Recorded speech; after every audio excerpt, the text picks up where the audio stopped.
लोकसभा चुनाव में पीडीएफ फॉर्मूले की बड़ी सफलता के बाद समाजवादी पार्टी लगातार इसे और मजबूत करने में जुटी हुई है। समाजवादी पार्टी की नजर बहुजन समाज पार्टी के वोट बैंक पर है। इसके लिए सपा ने बड़े स्तर पर रणनीति तैयार की है।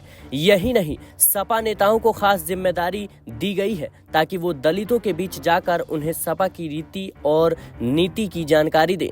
समाजवादी पार्टी पीडीएफ को मजबूत बनाने के लिए बूथ स्तर पर काम कर रही है। इसके लिए पार्टी के नेता दलित वोटरों के साथ संपर्क साध रहे हैं।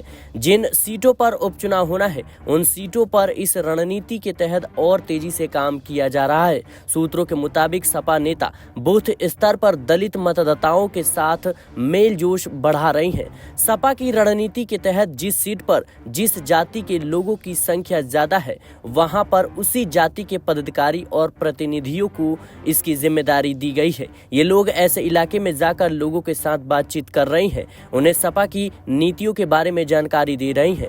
सपा इस रणनीति पर चुपचाप काम कर रही है। सपा नेतृत्व ने स्थानीय इकाइयों को निर्देश दिए हैं कि जिन बूथों पर पिछले 2 चुनाव में कम वोट पड़े हैं वहां के जातीय समीकरण को देखते हुए रणनीति बनाई जाए। इन जगहों पर उन सीटों के जातीय समीकरण को देखते हुए ही पदाधिकारियों को तैनात किए जाए। अखिलेश यादव ने सपा नेताओं को इस बात के खास निर्देश दिए हैं कि वो बहुजन समाज पार्टी के मुखिया मायावती के खिलाफ आक्रामक रुख अपनाने से परहेज करे और कोई ऐसा बयान ना दे जिससे उनके समर्थकों में नाराजगी आ जाए।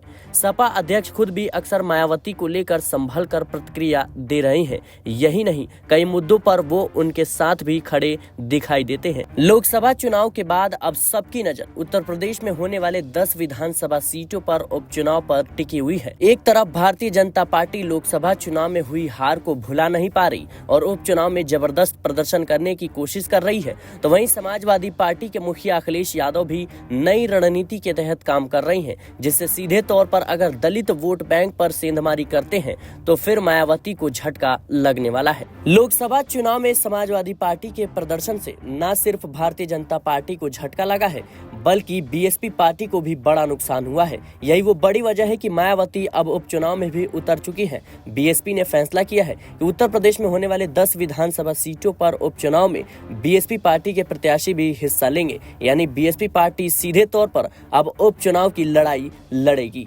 हालांकि देखना होगा अखिलेश यादव क्या लोकसभा चुनाव की तरह ही उपचुनाव में भी कमाल का प्रदर्शन कर पाते हैं या फिर नहीं। फिलहाल के लिए इस रिपोर्ट में इतना ही। देश और दुनिया की तमाम खबरों के लिए बने रहें नेक्स्ट 9 पॉलिटिकल बाइट के साथ।